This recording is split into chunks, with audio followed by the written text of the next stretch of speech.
वेतन और सम्मान जो मिलता है उसके बाद पश्चात मुझे जो वेतन के लाभ हैं जैसे कि एसीपी है या प्रमोशन है वो नहीं दिए गए हैं। केवल इसी कारण से प्रताड़ित किया जा रहा है कि मैंने 70 करोड़ के जो घोटाले हैं उनकी जांच कराई है यहाँ पर। वो जांच में गोपनीय जांच सेटअप स्वीकृत हो चुकी। उसके पश्चात शासन ने यहाँ पर विभागीय कार्रवाई के आदेश किए, किंतु रजिस्ट्रार नारायण प्रसाद जी जो स्वयं विजिलेंस की जाँच में मेरठ विश्वविद्यालय में रहते हुए दोषी पाए गए हैं, वो एक दूसरे दोषी पर कैसे कार्रवाई करें। इसके अलावा उन्होंने मुझसे 5 लाख रुपये रिश्वत के मांगे, वो मैंने नहीं दिए तो उन्होंने एसीपी शून्य कर दी और उन्होंने बिल्कुल एंटी रिपोर्ट लगा दी संतोषजनक सेवा होने के बावजूद भी। तब मजबूरन मुझे जो है एम्स पटना के असिस्टेंट इंजीनियर विजिलेंस पद से इस्तीफा दे करके बुंदेलखंड यूनिवर्सिटी दोबारा 12 जुलाई 2021 को ज्वाइन करना पड़ा। ज्वाइन करने के बाद जब मैंने अपना कार्यभार मांगा, जो कि अवैध रूप से फर्जी पद पर तैनात डॉक्टर डी.के. भट्ट को दिया गया था, उसको वापस मांगा तो इन्होंने मना कर दिया। शासनादेश के विपरीत एक शिक्षक से प्रशासनिक और वित्तीय कार्य कराए जा रहे हैं। जो अगर व्यक्ति जो रजिस्ट्रार यदि शासन के शासनादेशों को न माने तो उन्हें पद पर रहने का कोई अधिकार नहीं है।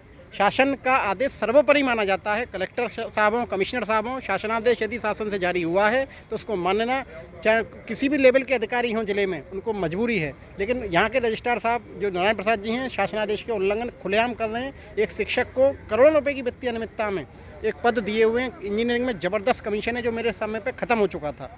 आज आपने क्या किया, धरने पर बैठे? आज मैं बैठा था यहाँ पर अपनी रिक्वेस्ट लेकर के, लेकिन मेरी रिक्वेस्ट क्योंकि रजिस्ट्रार साहब ने मिलने से मना कर दिया। कई दिनों से बीसी साहब हैं नहीं, एक बार उनसे भी रिक्वेस्ट की तो उन्होंने स्पष्ट कह दिया कि मैं आपको आपका पदवी नहीं दे पाऊँगा। अनिल बोरे जो उनके पीएस हैं, उनके थ्रू मना करा दिया गया।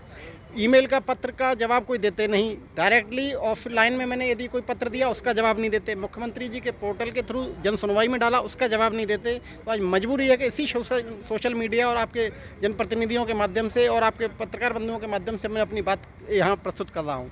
कृपया करके इस बात को ऊपर तक पहुँचाएं। मेरी जान माल को खतरा है। मुझ पर SC/ST एक्ट का झूठा मुकदमा दर्ज किया गया, जो कि पुलिस ने जब 1 घंटे में झूठा पाया, क्योंकि मैं उस दिन यूपी PCS की परीक्षा में शामिल था, जिस कारण से वो मुकदमा खारिज हुआ। अन्यथा ये लोग तो अपनी षड्यंत्र में शामिल हो मतलब सफल हो ही गए थे, चाहे कुलपति जी रहे हो चाहे रजिस्ट्रार साहब रहे हो।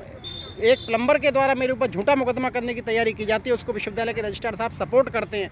आज तक उसको सिद्ध होने के बावजूद भी उसके ऊपर कोई कार्रवाई नहीं करते। ये उनकी खुद की कार्यशैली को प्रमाणित करता है। इसके बावजूद कुलपति जी से जब इन पूरे पर न्याय मांगा गया तो उन्होंने अपना चुप्पी साध ली, जो पुरानी उनकी एक कहावत है। ऐसी स्थिति में कुलपति जी से ज़्यादा मुझे न्याय की उम्मीद नहीं है। अब शासन और माननीय कुलाधिपति जी, राज्यपाल जो महोदय हैं, उनसे ही निवेदन करता हूं कि यदि विसिल ब्लोअर के रूप में मैं सामने आया हूं, क्योंकि हर आदमी सामने आना नहीं चाहता, यदि मैं सामने आया हूं तो मेरा निवेदन है कि उस पर कार्रवाई करें और संबंधित दोषियों को जांच जारी रहने तक सस्पेंड करने की कृपा करेंगे। विजिलेंस की खुली जांच 157/2019 आज जारी है SP विजिलेंस सेक्टर झांसी के द्वारा।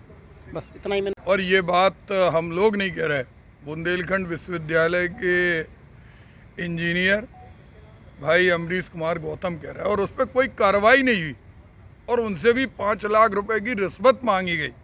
और आज उन्हें जिस पद पे होना चाहिए उस पद पे भी इनकी नियुक्ति नहीं हो रही, इन पे हमला किया जा रहा। आज उनकी जान की भी कीमत ये शासन नहीं समझ रहा। जो जांच हुई थी वो भी मुख्यमंत्री ने की थी, उन्होंने करवाई थी, लेकिन जांच की रिपोर्ट पे भी क्रियान्वयन नहीं हो रहा। आज वो धरने पे बैठे थे और यहाँ मैंने देखा यूनिवर्सिटी में हमारे कर्मचारियों के अध्यक्ष हमारे लवानिया जी जो अध्यक्ष थे, उनको आतंकवादी जैसी सज़ा दे दी। उनसे कह दिया कि आप रजिस्ट्रार ऑफिस के पास में भी नहीं आ सकते, आप वाइस चांसलर के ऑफिस के पास में भी नहीं आ सकते। ऐसे फरमान तो तालिबान में भी नहीं दिए जाते। तो बुंदेलखंड यूनिवर्सिटी, जिसमें बुंदेलखंड के करोड़ों लोगों की आस्था है, वहाँ के भ्रष्टाचार को उजागर होना चाहिए और जो अनियमितताएं हैं उन अनियमितताओं को उजागर करने वाले की जान माल की रक्षा होना चाहिए और दूध का दूध पानी का पानी होना चाहिए। अभी क्या दिख रहा है? अभी हमारी जो प्रतिकुलपति हैं, हमने उनसे कहा है, चूँकि कुलपति जी कल आएंगे, और सबसे मुख्य बात ये है कि 5 लाख रुपए जो इनसे मांगे गए रिश्वत के, उसकी उनके पास ऑडियो क्लिपिंग है। और इन्होंने सीधा कहा है कि किस तरह से घोटाले उजागर करने के लिए मैं विसल ब्लोअर था और आज मेरी उत्पीड़न, मेरा शोषण उसी कारण से हो रहा है।